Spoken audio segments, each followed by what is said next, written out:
Welcome to Motherhood from the Brain, a podcast guiding moms of preteen girls on how to navigate emotional challenges that are not addressed in school. We share real stories, expert advice, and brain-based methods for handling tough moments. Discover insights to create a deeper connection with your preteen and improve your motherhood journey. Let's tackle the uncharted territory of parenting together. Hosted by professional certified coach, Esther Babazi. Before we begin, I want to share a brief disclaimer. I am not a psychiatrist, psychologist, or any other licensed mental health professional. On this podcast, Motherhood and the Brain, I share what has personally helped me improve my mental and emotional well-being. My hope is that by sharing my experiences, I might help even one mother out there who is struggling. You're listening to the Motherhood and the Brain podcast, episode number 55. My name is Esther Babazi. How are you doing? How are you really doing? I know I asked this question on the previous episode, but I have to ask you, how are you really feeling? Take time, scan around your body. How are you really feeling? How are you doing? What's going on with you? Other than your kids and your spouse and other family members, what is going on with you? What are you doing today to improve your mental and emotional well-being? What small thing are you doing? I'm going to challenge you from today onwards. Every time when you're lying in bed before you drift off to sleep, I want you to bring to the forebrain or your foremind 2 things that you did for yourself today. 2 small things, it doesn't matter. It may be something small like maybe you said no to something. Maybe someone asked you to do something and you said no. Because no is a boundary that helps improve your well-being, your emotional well-being. When you say no, instead of fearing and saying yes out of fear, you are protecting yourself. You are taking care of your mental well-being, your own well-being. So maybe you said no to something and you don't have to explain. A simple no is enough. Or maybe you did not engage in some drama. Because again, not engaging in drama is a form of self-love for yourself. You are prioritizing yourself by pulling yourself out of unnecessary drama. And that is a way of taking care of your own well-being. 2 small things. Maybe you said no. Maybe you did not engage in some drama. 2 small things. They appear on the surface to be small, but they are very huge. Okay, enough with the rambling. Let's get started on today's episode. Do you ever have one of those nights where you lie in bed thinking, why am I like this? Why did I snap again? Why can't I just be more patient? Maybe you have a sister, a cousin, a friend, you know someone who is patient, and you are really comparing yourself to them and wondering why you are not like them. Maybe you ask yourself, why does it feel so hard to be the mom that I want to be? I never envisioned myself being this kind of mother. If you ever spiral down that hole of guilt and self-doubt, I want to tell you, you are not alone, and there is nothing wrong with you. This episode is for every mom who's ever thought that something might be wrong with them and felt the weight of that deep thought in their chest. Because what if the problem isn't you? What if, just even consider this, what if you have been carrying the weight of impossible expectations, outdated messages, and a brain that's been doing its job a little teeny tiny too well? So today we are having a different kind of conversation, one that leaves shame at the door and makes space for grace and kindness and curiosity and the kind of truth that can change everything. So let's go. First of all, I want to say this. You are not broken, because many people think that they are broken when they have thoughts like this. They think they are broken. You're not broken. You just have a human brain. There is nothing wrong with you.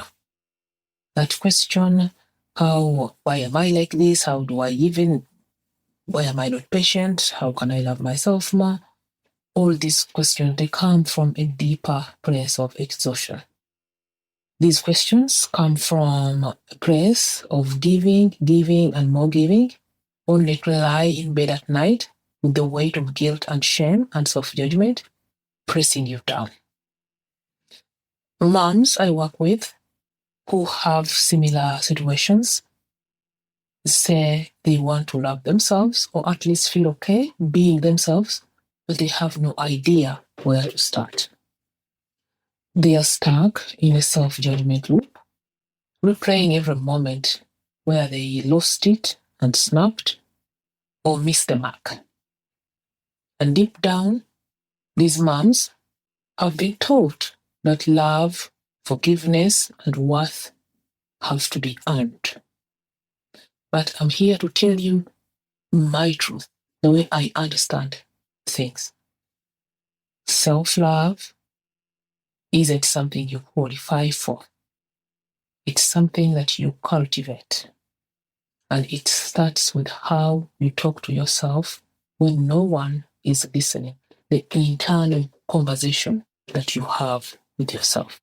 Let's pull back the curtain and talk about why this is so hard, because this isn't just about willpower or mindset. There is a whole system working against you. The first one is your brain. Your brain is wired to protect you. Your brain's main job is to make sure you survive.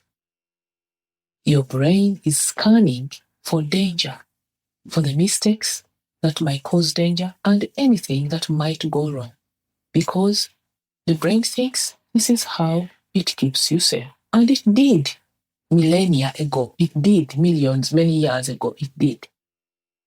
This is what scientists call negativity bias.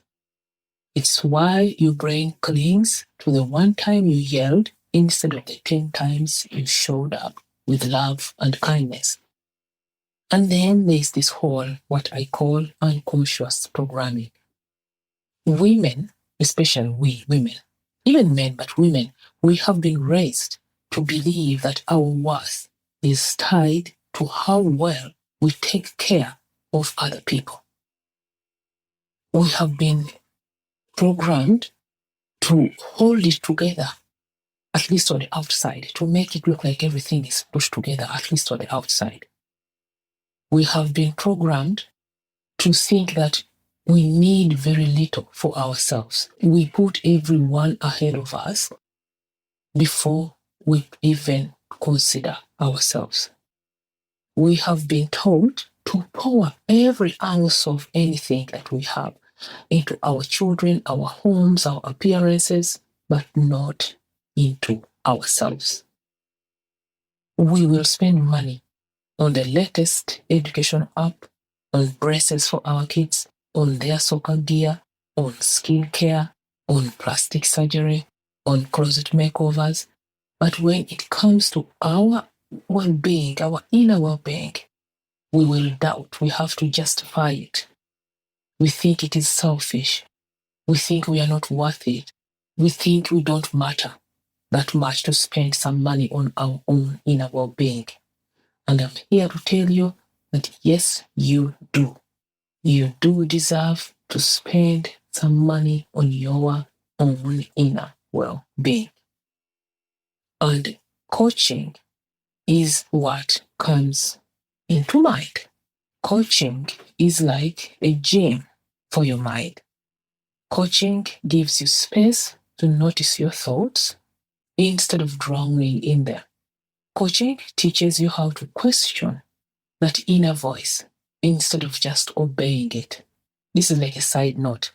The most important advice I have ever gotten in my life is not to believe everything my brain tells me. And coaching is what introduced me to that. I used to think that everything my brain threw at me was the absolute truth. Coaching helped me learn that, oh no, I could question things that my brain offered me. Coaching helps you respond instead of reacting in situations. Coaching helps you build a relationship with yourself that isn't based on guilt or perfection, but on kindness, growth, and curiosity. When you do this inner work or thought work, like we call it, you do not just feel better. You become better at holding hard moments.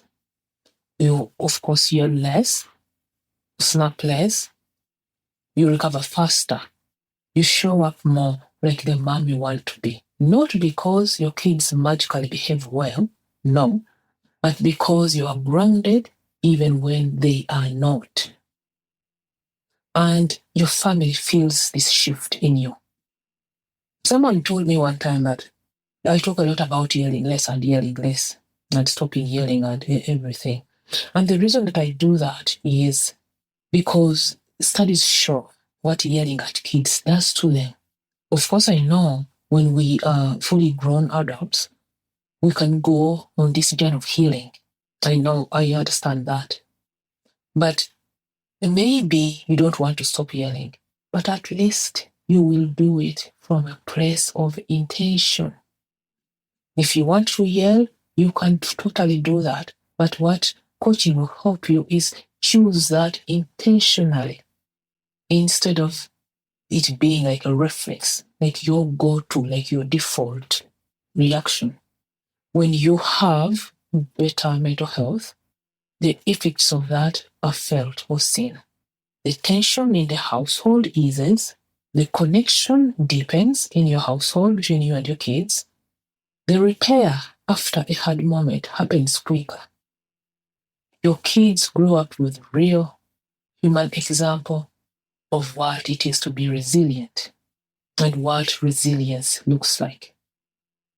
And that is what we call breaking generational cycles. When you are able to stop something that your parents did, that your grandparents did, and their grandparents did, when you are able to stop that from your kids taking it in the future, that is what we call breaking generational cycles. But like I said earlier, as moms or mothers, we put ourselves last. We have to justify everything that we want to do for ourselves. I can't afford to spend that on myself. I should use that money for something else. I don't even know if it will work. But here is the thing. You are already investing every single day. You are investing your time, your energy, and your attention somewhere that you don't even want to be. Like you are already questioning what's wrong with you, why you are not calm, You are investing your time and energy space, brain space in that place, in a place that you don't want to be. So the question isn't if you should invest in yourself, it's where you want the investment to go. Do you want the investment to go into more guilt, stress, or survival mode? Or into peace, presence, and long-term change? Your kids do not need a perfect mother. All they need is a present one. And that starts with how you feel in the moment. I just want to say one more time, you are not the problem. You are the foundation. And when the foundation is strong, everything else gets steadier too. You are not selfish for wanting to feel good in your own mind and body. You are wise, you are brave, you're doing the inner work most people avoid. You are so worth of the investment. Not just for your kids, but for you. So if you're listening thinking, this is what I need, but I'm scared, it's okay. Growth always feels scary, and you don't have to do it alone. If you want support, if you're ready to build a strong inner foundation, so you yell less, you feel better, you reconnect with yourself, you break generational cycles of yelling, this is exactly what I help moms do on the inside of my coaching program. My coaching program is called the Yell Less Formula. So these are the things that I teach other moms. Don't forget to register for the workshop about a unique approach to help you snap or yell less. It is a unique approach. It uses brain-based methods. It is not about tools and strategies. No, it is about understanding how your brain is functioning in the moment. We work when we are in my program, when we are working on yelling less or snapping less, we go to the brain. We start with the brain. We don't start with tactics and strategies. They are good along the road, but the first place is to understand what is going on, what is happening. So that's what we do in the Yell Less program. So come on the webinar, on the workshop, and you will learn this technique. Thank you for now. Talk to you again next week. Bye for now. What if you could feel in control of your reactions, even when your preteen is pushing all your buttons? I know it's tough, but I would love to help. That's why I created the Yell Less formula. If you want to stop or at least reduce yelling and really build that connection that you want with your child, I would be honored to work with you.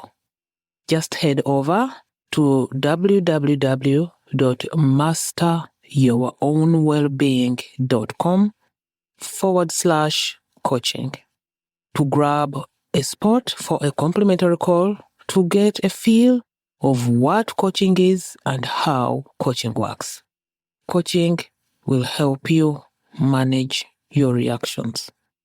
www.masteryourownwellbeing.com/coaching. See you there. Thank you. Thank you for tuning in to today's episode. Your time means the world to us.